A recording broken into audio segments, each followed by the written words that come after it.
حضرت علی رضی اللہ تعالی عنہ سے روایت ہے کہ نبی کریم صلی اللہ علیہ وآلہ وسلم نے فرمایا، جو شخص اپنے والدین کے لیے ان کلمات کے ساتھ دعا کرتا ہے اس کی زندگی میں بھی اجر و ثواب پاتا ہے اور اس کے والدین کے درجات بلند ہو جاتے ہیں۔ والدین کی مغفرت کے لیے دعا کرنا اپنے درجات کی بلندی کا وعدہ ہے۔ جب آپ اپنے والدین کے لیے ان کلمات کے ساتھ دعا کرتے ہیں تو اللہ تعالیٰ آپ کے اعمال کو قبول کرتا ہے اور فوت شدگان کی مغفرت بھی فرماتا ہے۔ اسی طرح والدین کی مغفرت کے لیے دعا کرنے سے اللہ ان کے گناہوں کو بھی معاف کر دیتا ہے اور ان کی آخری منزل کو بہتر بنا دیتا ہے اور ان کے لیے جنت میں اعلیٰ مقام عطا کرتا ہے۔ وہ کلمات یہ ہیں: بسم اللہ الرحمن الرحیم، السلام علیکم ورحمۃ اللہ۔ محترم ناظرین، حضرت عبداللہ بن عباس رضی اللہ تعالی عنہ سے روایت ہے کہ نبی کریم صلی اللہ علیہ وآلہ وسلم نے فرمایا، جو شخص اپنے والدین کے لیے دعا کرتا ہے اللہ تعالیٰ ان کی مغفرت فرما دیتا ہے اور ان کے درجات بلند کرتا ہے۔ تو والدین کی مغفرت کے لیے دعا کرنی ہے۔ اس سے نہ صرف والدین کی روح کو سکون ملتا ہے بلکہ اللہ تعالیٰ دعا کرنے والے کی زندگی میں بھی سکون اور خوشی اور اطمینان لاتا ہے۔ حضرت ابو ہریرہ رضی اللہ تعالی عنہ فرماتے ہیں کہ جب تم اپنے والدین کے لیے دعا کرتے ہو تو اللہ تعالیٰ تمہیں دنیا میں راحت اور خوشی دیتا ہے اور تمہارے رزق میں برکت ڈال دیتا ہے۔ آپ جب اپنے والدین کے لیے دعا کرتے ہیں تو اللہ تعالیٰ کی طرف سے آپ کی دعا کے قبول ہونے کے امکانات بڑھ جاتے ہیں، کیونکہ والدین کے لیے دعا کرنا ان کے درجات کی بلندی کا ذریعہ ہے۔ جو اولاد نیک اور فرما بردار ہوتی ہے وہ اپنے والدین کے لیے بخشش کا سبب بنتی ہے، کیونکہ نیک اور فرما بردار اولاد والدین کی وفات کے بعد ان کے لیے مختلف وظائف اور ذکر و اذکار کر کے ان کی روحوں کو ہدیہ کرتی ہے، جس سے ان کے والدین کی آخری زندگی آسان ہو جاتی ہے اور ان کے درجات بلند ہو جاتے ہیں، اور والدین کی وفات کے بعد ان کے لیے بخشش کا ذریعہ بنتے ہوئے جو شخص بھی نماز فجر کے بعد یہ کلمات پڑھ کر ایصال کرتا ہے اللہ تعالیٰ اس کے والدین کی مغفرت فرما دیتا ہے، ان کو جنت میں اعلیٰ مقام عطا کرتا ہے۔ جن لوگوں کے والدین اس دنیا سے وفات پا چکے ہیں ان کو چاہیے ان کلمات کو نماز فجر کے بعد تلاوت کر کے ان کی بخشش و مغفرت کا ذریعہ بنے۔ جو ماں باپ اپنی اولاد کے لیے ہر طرح کے فرائض اور حقوق کو انجام دیتے ہیں، کیا اس اولاد پر ماں باپ کا اتنا بھی حق نہیں کہ ان کے لیے ایصال کریں؟ اگر آج وہ اپنے والدین کے لیے اس طرح کے ذکر و اذکار اور تلاوت قرآن پاک پڑھ کر ان کی روح کو نہیں بخشوا سکتے تو کل ان کی اپنی اولاد بھی ایسے لوگوں کے لیے کوئی ذکر و اذکار اور وظائف نہ کرتے ہوئے ان کو نہ بخشوا پائے گی۔ آج یہ کلمات جو والدین کی مغفرت کا ذریعہ بنے تاکہ والدین کی مغفرت ہو جائے، ان کے درجات بلند ہو جائیں اور ان کو جنت میں اعلیٰ مقام مل جائے۔ ان کلمات کی تلاوت کرنے والے نہ صرف والدین کی مغفرت ہوگی بلکہ اس کو بھی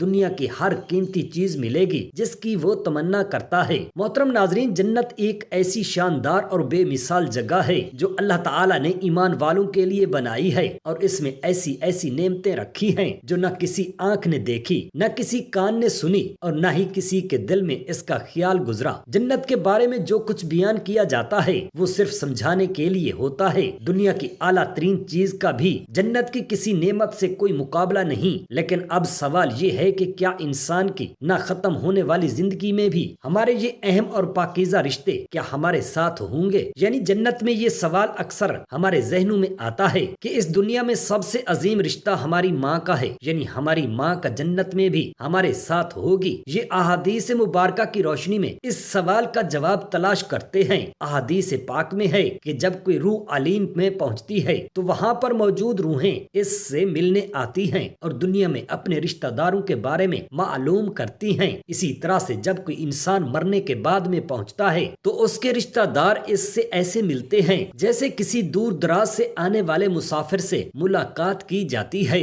اور دونوں آپس میں مل کر بہت خوش ہوتے ہیں۔ ارشاد باری تعالی ہے، اے میرے بندو، آج تم پر نہ کوئی خوف طاری ہوگا اور نہ ہی تم غمگین ہوگے۔ میرے وہ بندے جو میری آیتوں پر ایمان لاتے ہیں اور فرما بردار رہے تھے، تم بھی اور تمہاری بیویاں بھی خوشی سے چمکتے چہروں کے ساتھ جنت میں داخل ہو جاؤ۔ ان کے آگے سونے کے پیالے اور گلاس گردش میں لائے جائیں گے اور اس جنت میں ہر وہ چیز ہوگی جس کی دلوں کو خواہش ہوگی اور جس میں آنکھوں کو لذت حاصل ہوگی۔ ان سے کہا جائے گا اس جنت میں تم ہمیشہ رہو گے۔ محترم ناظرین، ان آیات کریمہ سے یہ بات ثابت ہوتی ہے کہ